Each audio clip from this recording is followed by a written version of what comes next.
स्वागत है आपका मेरे फ्लेम मॉम ब्लॉग में। आप सभी कैसे हैं दोस्तों? आशा करती हूँ आप सभी अच्छे होंगे और स्वस्थ होंगे, अपना ख्याल रख रहे होंगे और बेबी का भी ख्याल रख रहे होंगे।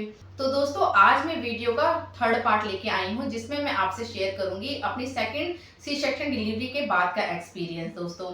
और जिन्होंने फर्स्ट और सेकंड पार्ट नहीं देखा है वो डिस्क्रिप्शन में लिंक दिया है, आप देख सकते हैं। तो दोस्तों आज मैं आपसे 3 पॉइंट पर बात करूंगी जिसमें मैं बताऊंगी कि हॉस्पिटल से जब मैं घर गई तो उसके बाद मुझे क्या क्या प्रॉब्लम्स हुई, किन दिक्कतों का सामना करना पड़ा गाइज, वो बताऊंगी। इसके साथ बताऊंगी कि बाय बर्थ मेरे बेबी को पीलिया भी हो गया था गाइज। और थर्ड पॉइंट में मैं आपको बताऊंगी कि डॉक्टर ने मुझे क्या क्या खाने से मना किया और क्या नहीं दोस्तों। तो चलिए दोस्तों वीडियो को शुरू करते हैं। दोस्तों गाइज सबसे पहले बता दूं कि मेरी जो डिलीवरी है वो 2 फरवरी 2025 को हुई थी सी सेक्शन से। और उसके बाद जो है मैं कुल मिला के 2 दिन ही मैं वहां पर रही थी हॉस्पिटल में। और उसके बाद मैं घर आ गई थी गाइस बेबी को लेके। मैं आई थी घर 4 तारीख को, हम घर आए थे गाइस 3 साढ़े 3 बजे हम घर पहुंच गए थे अपने बेबी बॉय को लेके। और भाभी को मैंने बोला था भाभी अच्छे से तैयारी रखना और बेबी का अच्छे से वेलकम करना। और गाइज मेरी भाभी ने बहुत अच्छे से हमारा वेलकम किया। गाइज इसकी जो वीडियो है ना शॉर्ट मैंने बनाया हुआ है, मैंने यूट्यूब पर डाल चुकी हूँ।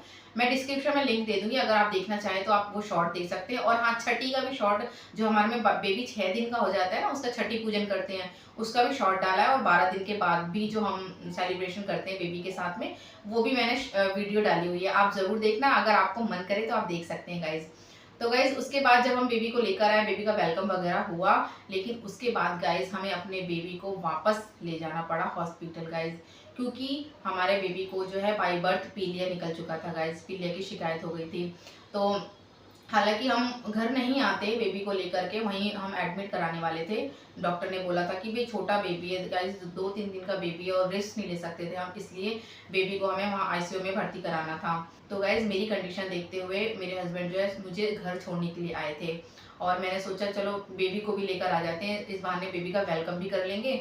और गाइस वहाँ पर जो हॉस्पिटल में रूम खाली नहीं थे, अगर रूम खाली होता ना तो हम बुक करा लेते और हमें मिल जाता तो मैं बेबी के साथ ही आती गाइज, बट रूम नहीं मिला हमें, इसलिए मुझे घर आना पड़ा। तो गाइज वहां पर बेबी कुल 2 दिन रहा था वहां पर आईसीयू के अंदर, और बेबी को ना शीशे में रखा गया था। और वहां पर लाइटिंग वगैरह लगी थी, उस लाइट की जो रेज होती है ना, किरणें, वो बच्चे पर जब पड़ती है ना तो उससे पीलिया खत्म होता है गाइज, इसलिए बेबी को वहां पे 2 दिन रखा गया था पीलिया को ठीक करने के लिए।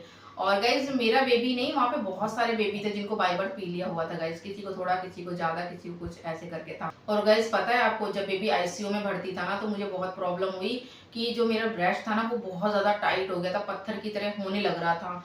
तो जब छूती थी एकदम पत्थर की तरह, मुझे दर्द भी होता था और हल्का हल्का दूध भी गिरता था मेरे दोनों ब्रेस्ट में से, और पूरे कपड़े खराब हो जाते थे गाइज। तो फिर मैंने टॉवल वगैरह लगा के रखती थी, और गाइज मैं बहुत परेशान हो गई थी और उसमें हल्का हल्का दर्द भी होने लग गया था मेरी ब्रेस्ट में, क्योंकि बेबी वहां था। और अगर मैं बेबी को फीडिंग कराती रहती ना तो दूध निकलता रहता, तो कोई दिक्कत नहीं थी, मेरा सॉफ्ट रहता ब्रेस्ट और बहुत आराम से रहती। लेकिन गाइज वहां पर बेबी को तो फॉर्मूला मिल्क दिया जा रहा था मेरे बेबी को, और उसे कोई दिक्कत नहीं थी।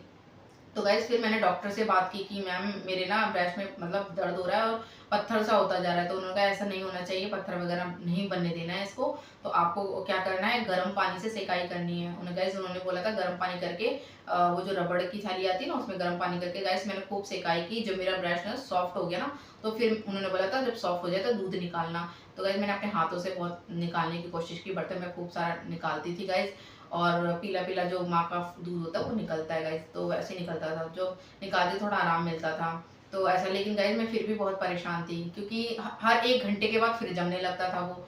और पूरी रात मैंने बड़ी मुश्किल से काटी गाइस, मैंने वो 4 तारीख की रात। और हाँ गाइस जब मेरा बेबी आईसीयू में था ना तो मेरे ब्रेस्ट में जो नसें और अजीब सी होने, नसें में पता नहीं क्या होने लगता था, ऐसा लगता था कि जैसे दूध अपने आप ही जैसे भाग रहा है, मतलब चढ़ रहा है या उतर रहा है, जो भी है मुझे नहीं बोलना आ रहा।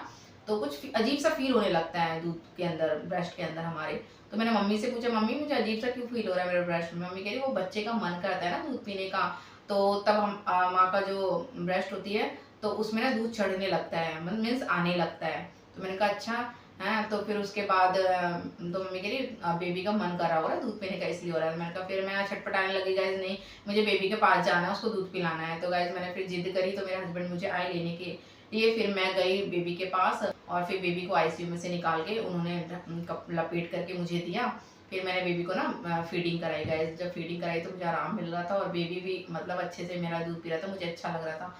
तो जब वो पी लेता था गाइस, फिर मैं वहाँ दे देती थी। फिर मतलब हर 1.5-2 घंटे पे वो मुझे कहते थे फीडिंग कराने को, मैं फिर दे देती थी वो उसे, शीशे में रख देते थे गाइस। फिर शाम तक बेबी की रिपोर्ट आ गई थी जो कि नॉर्मल थी, जिसमें बेबी का मतलब 1 से 12 तक रेंज जो होती है ना, जो पीले की जो रेंज होती है 1 से 12 तक, वो है तो ठीक है। उससे अबव होती है तो वो मतलब ठीक नहीं होती। तो मेरे बेबी की अबव थी 13 थी। लेकिन जब रिपोर्ट दूसरी आई टेस्ट होने के बाद, ब्लड टेस्ट किया उसके बाद, तो गाइज उसका आया था 8 निकला था। तो मतलब बिल्कुल सी 1 से 12 की रेंज में ही था। तो मैं खुश हो गई। लेकिन गाइज जब बेबी को ना वो हाथ में वही नसों में लगाते हैं ना गाइज, बहुत बच्चे तड़पते, बहुत तकलीफ होती है।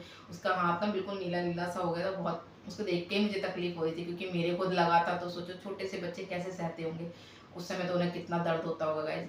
फिर उसके बाद जो है जब अच्छी रिपोर्ट निकल गई, हम लोग खुश हो गए, चलो बेबी बिल्कुल ठीक हो गया है। तो फिर हम उसके बाद बेबी को ना अपने घर ले आए गाइज।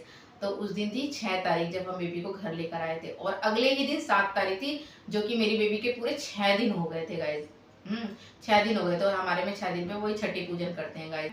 और फिर 12 दिन हुए, फिर उसकी 12 डेज पे जो हमारे में पूजन होती है वो भी किया था। और फिर गाइज उसके बाद हमें किसी ने बताया था कि बच्चों को पीलिया भी चढ़वाना चाहिए। तो वैसे तो मेरा बेबी बिल्कुल ठीक था, फिर भी हमने अपनी तसल्ली के लिए उसका पीलिया भी चढ़वाया था गाइज। तो हम गए थे काफ़ी दूर, एक गांव था, हम वहाँ पर गए थे हम।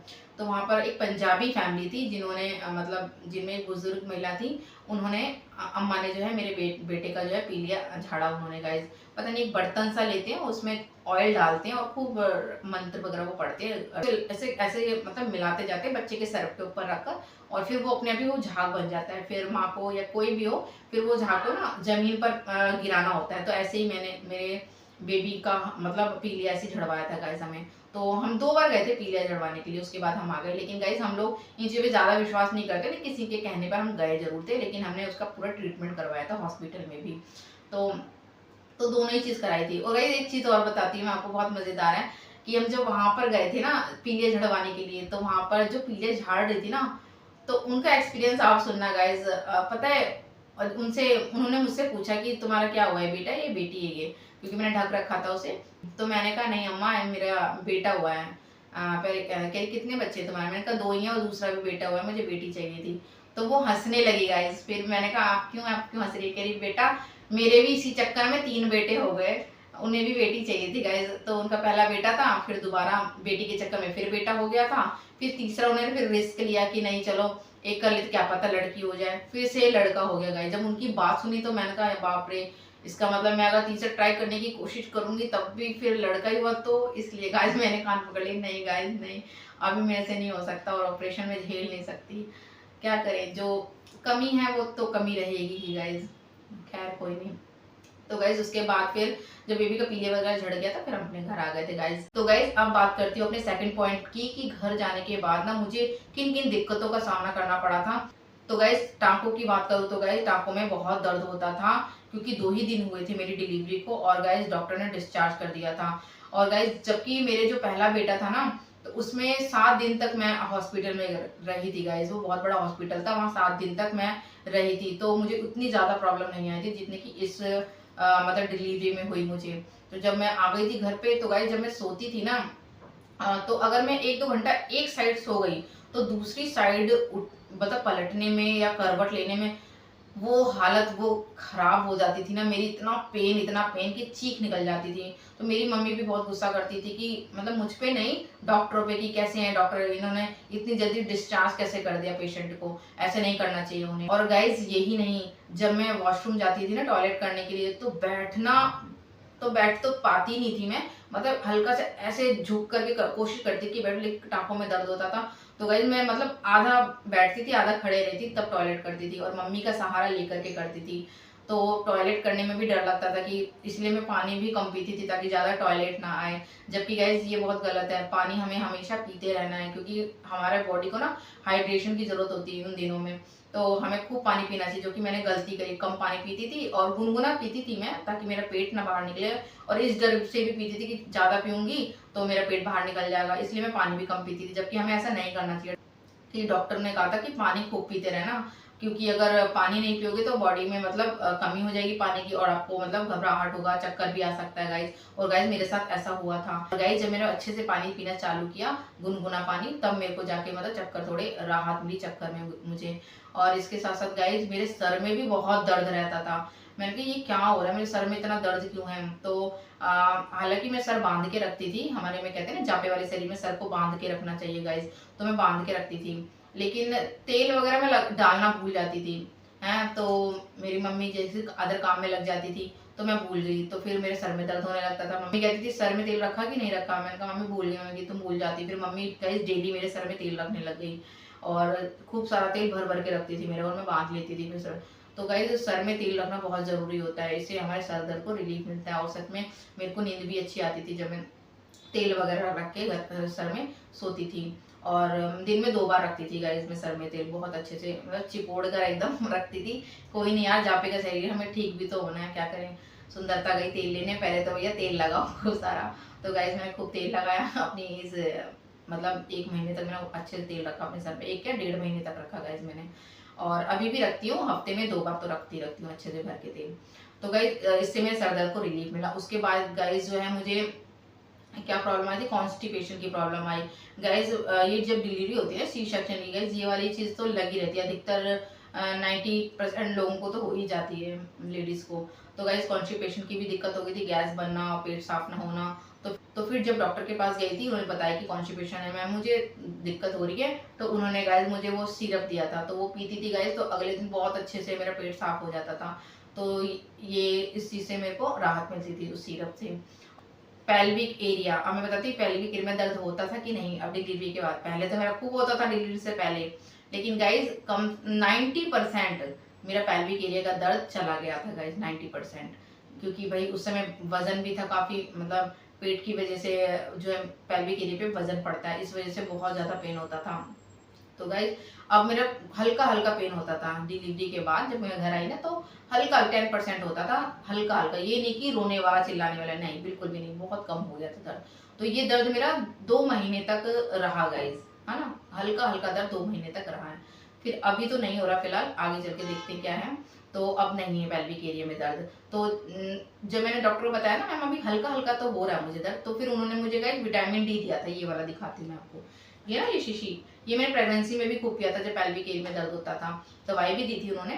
तो ये मैं ज़्यादा पीती थी हफ्ते में, मतलब ये देखिए ये वाली चीज़ है, ये 4 होती हैं इसमें, हफ्ते में 1 पीनी होती है गाइज ऐसा। तो गाइज इसके बाद नेक्स्ट प्रॉब्लम जो थी ना वो मेरी ब्लीडिंग की थी, कि मेरे को इतना ज़्यादा ब्लीडिंग होता था ना, बहुत ज़्यादा ब्लीडिंग होती थी मेरे को, कि मेरे जो नॉर्मल पैड की तो छोड़ो यार, नॉर्मल पैड तो यूं ही खराब हो जाएगा, नॉर्मल पैड तो मैं लगाती ही नहीं थी गाइज। जो हॉस्पिटल में मैटरनिटी पैड जो मिलता है ना चौड़ा वाला, वो लगाती थी गाइज, लेकिन वो भी काम नहीं करते थे, मतलब वो भी गंदे हो जाते थे, हर 1 घंटे के 1 घंटा के अंदर तो गंदा ही हो जाता था गाइज वो। मुझे, मैं भी परेशान हो गई थी कि मेरा कपड़ा भी खराब हो जाता था इसकी वजह से। तो फिर गाइज, और हाँ जब मैं हॉस्पिटल में थी तो मुझे एक नर्स ने बताया था आप ये पैड गंदे हो जाते तो आप वो पैंटी वाला पैड नहीं होता, फिर मैंने घर पर भी यही चीज़ मंगाई थी। तो उसके बाद जो जब मैं पहनती थी गाइज तो आराम से मेरे 3-4 घंटे 5 घंटे आराम से निकल जाते थे, तो कोई दिक्कत नहीं थी। मतलब दिन में मेरे को ये 3 या 4 लग जाते थे, 4 तो नहीं, खैर 3 में काम हो जाता था मेरा। तो लेकिन गाइज मैं और भी इसमें एक चीज़ और करती थी ताकि मेरा पैंट ज़्यादा गंदा ना हो, पैंटी वाला गाइज कॉस्टली जो होता है। तो मैं क्या करती थी, जो चौड़ा वाला होता था पहले वो लगा लेती थी, फिर पैंटी ऊपर से पहन लेती थी, और घर की जो पैंटी है वो नहीं पहनने की जरूरत होती उसमें, वो पहन लिया। उसके बाद वो जब वो गंदा होता था ना तो वो वाला पैंट निकाल के फेंक देती थी, और पैंटी तो मेरी सही रहती थी, फिर दूसरा लगा लेती। तो ऐसे करके मैं फिर दिन में मतलब 2 ही लगाती थी, तो ऐसे मेरा चल जाता था गाइस। प्रॉब्लम जो काफ़ी महीनों तक चली थी गाइस, 1.5 महीने तक चली थी ब्लीडिंग मेरी, है ना। तो बीच बीच में कभी कभी ना 1-2 दिन रुक जाती थी, फिर होने लगती थी, फिर रुक जाती थी, फिर एक हफ्ता ब्लीडिंग होती थी, ऐसे करके ब्लीडिंग होती थी गाइस। तो गाइस ये प्रॉब्लम थी जो मुझे अपनी सी सेक्शन डिलीवरी के बाद फेस करनी पड़ी घर पर गाइस। इसके बाद अब आ जाते हैं थर्ड पॉइंट पर, जो कि बहुत ज़्यादा ज़रूरी है आपको जानना, कि डॉक्टर ने मुझे क्या खाने को कहा और क्या नहीं, किन किन चीज़ों का मतलब परहेज बताया और क्या नहीं। तो गाइस जब मैंने डॉक्टर से पूछा कि मैम अब मुझे क्या खाना चाहिए, और फिर डॉक्टर ने कहा कि घर जाने के बाद आपको सब कुछ खाना है गाइस। उन्होंने बोला था हाँ सब कुछ खाना है आपको, कुछ भी परहेज करने की जरूरत नहीं है, लेकिन हाँ सिर्फ परहेज करना है तो आपको घी से परहेज करना है, मीन्स घी नहीं खाना है आपको, 20-25 दिन तक घी नहीं खाना है आपको। और इसके साथ साथ वो मिर्च मसाले, मतलब ज़्यादा स्पाइसी, ज़्यादा मसालों वाला खाना बिल्कुल नहीं खाना है, ये अवॉइड करना। बाकी आप सब खा सकते हो, हर चीज़ खा सकते हो, दाल चावल रोटी सब्जी जो भी सब खाते हो वो सब खा सकते हो गाइज। तो फिर मैंने कहा अच्छा, मैं खुश हो गई, चलो अच्छा है, कोई भी चीज़ परहेज करने की ज़रूरत नहीं है, सिर्फ मिर्च मसाला ये सब तो कम कर ही दूंगी मैं। और घी वैसे भी मैं ये सब ज़्यादा खाती नहीं गाइज। लेकिन गाइज एक और डॉक्टर है मेरी जो कि आयुर्वेदिक डॉक्टर है और वो एलोपैथिक डॉक्टर भी हैं, दोनों की नॉलेज रखती हैं वो। तो गाइज वो जो है ना वो पतंजलि डॉक्टर हैं वो। गाइज उन्होंने भी मुझे यही सजेशन दिया कि आपको सब कुछ खाना है, दलिया खाना ठीक है अच्छा है, लेकिन वो पौष्टिक आहार नहीं है, पूरा कंप्लीट आहार नहीं है जो एक मदर को जरूरत होती है आफ्टर डिलीवरी या नॉर्मल डिलीवरी के बाद। है जिसको देखो बस दलिया ही खिलाता रहेगा, अरे पौष्टिक आहार कैसे मिलेगा अगर आप सिर्फ दलिया ही खिचड़ी खाती रहोगी। तो उन्होंने बोला आपको सब कुछ खाना है, सब कुछ मीन्स जो भी घर में सब लोग खा रहे हैं, दाल चावल रोटी सब्जी, जो उन डॉक्टर ने बताया था ना वही सेम इन्होंने भी बताया था। तो कोई परहेज बोला ही नहीं, बस इन्होंने भी मुझे कहा था बस घी थोड़ा कुछ कुछ दिनों अवॉइड करना, घी नहीं खाना आपको, है ना। और उन्होंने बोला था मिर्च मसाले वो भी नहीं खाने आपको, जैसे उन डॉक्टर ने बोला था सेम इन्होंने भी यही बोला। तब गाइस फाइनली मैं खुश हुई, नहीं तो फिर गाइस घर जाती मुझे सब खिचड़ी खिचड़ी खिला खिला के पका देते मुझे। तो मैंने जानबूझ के पूछा भी था ये अपने हस्बैंड के सामने, मैम ये क्या, क्योंकि भाई क्या पता हस्बैंड बोलते खिचड़ी खिलाते रहते मुझे तो इसलिए तो ये चीज क्लियर हो गई। तो फिर गाइस तो आराम से मैंने मतलब घर में सारा जो भी लोग खाते थे एंजॉय करती थी, अच्छे से चबा चबा के खाती थी और थोड़ा ही खाती थी बट अच्छे से सारी मेरी, मतलब कोई ऐसा परहेज की वजह से मुझे कोई परेशानी नहीं हुई जैसे कि फर्स्ट बेटे के टाइम पर हुई थी। इतना कुछ परहेज हो गया था गाइस, मेरा बहुत मन करता था कि मैं साग खा लूँ, मेरा मन करता था मैं ये खा लूँ, मेरा मन करता था मैं ये खा लूँ, बट सब कुछ परहेज था मेरे लिए। और इसलिए दोस्तों मैंने ना इस प्रेगनेंसी में सब कुछ खाया, मैंने कुछ चीज़ अवॉइड नहीं की, सिर्फ मिर्च मसाले और घी नहीं खाया था गाइस। घी पूरा 1 महीने तक मैंने बिल्कुल नहीं खाया। जो लड्डू वगैरह बनाते हैं ना घर में ताकत वाले, है ना, जो जापे में खाए जाते हैं, वो मेरी मम्मी ने मेरे लिए बनाए गाइस, बना दिए थे, लेकिन मैंने उन्हें खाया नहीं था। मैंने उसे जस्ट 1 महीने बाद खाया, यानी पूरी फरवरी मैंने नहीं खाया, मैंने मार्च से स्टार्ट किया, 1 मार्च से मैंने स्टार्ट किया था खाना। उससे पहले मैं ताकत के लिए क्या खाती थी गाइस, तो पूरा मेरी मम्मी ने ड्राई फ्रूट से ना बहुत सारी चीज़ें मतलब डाल के, जितने भी ड्राई फ्रूट्स होते हैं उन सबको मतलब अच्छे से पीस करके और उन सबको अच्छे से भून करके पीस करके मेरी मम्मी ने दिया था मुझे। उसको हमारे में बोलते हैं अचवानी बोलते हैं गाइस।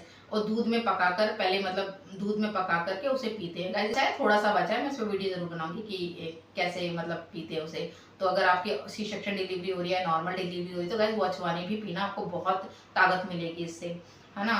तो उसके बाद जो है, तो जब तक मुझे घी नहीं खाना था तब तक मैंने अचवानी खाई। तो दोस्तों ये थी मेरी जर्नी जो मैंने आपसे शेयर करी, और आपका धन्यवाद आपने इस जर्नी को सुना। और हाँ गाइस रुकिए रुकिए प्लीज, एक बात और बताना चाहती हूँ प्रेग्नेंट मम्मीज के लिए कि, और जो प्रेग्नेंट नहीं है उनके लिए भी, कि आने वाले समय में मतलब कुछ दिनों के बाद मैं कुछ वीडियोस और अपलोड करूंगी जिसमें मैं गर्भ संस्कार के बारे में बताऊंगी गाइज। आपको उससे पता चलेगा कि गाइज गर्भ संस्कार कितना जरूरी होता है गाइज एक माँ के लिए, गर्भवती महिला के लिए। और गाइज ये जो प्रेगनेंसी थी ना मेरी दर्द भरी जरूर थी, लेकिन बहुत खास थी, मैंने इसको बहुत खास बनाया था, क्योंकि मैं चाहती थी जो मैं पहले बेटे के समय पे मैंने नहीं किया ना वो सब मैं सेकंड बेबी के टाइम पे मैं करूंगी, और मैंने किया गाइज। मैंने पूरा 9 महीने तक गर्भ संस्कार किया था अपना, और बहुत इंजॉयबल रहा था मेरे को, इतना सुकून में, इतनी मतलब हैप्पी रहती थी ना मैं इन चीज़ों से। दिक्कतें जरूर आई बट गर्भ संस्कार मैंने बहुत अच्छे से किया था अपने बेबी का।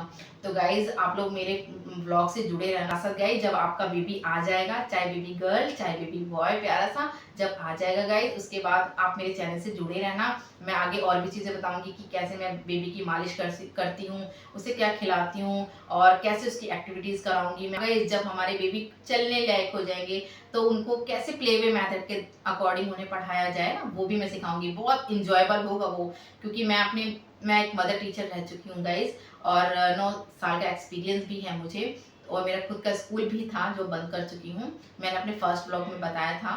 तो जिन्होंने नहीं देखा वो देख सकते हैं, उसको पूरी डिटेल में बता रखा है।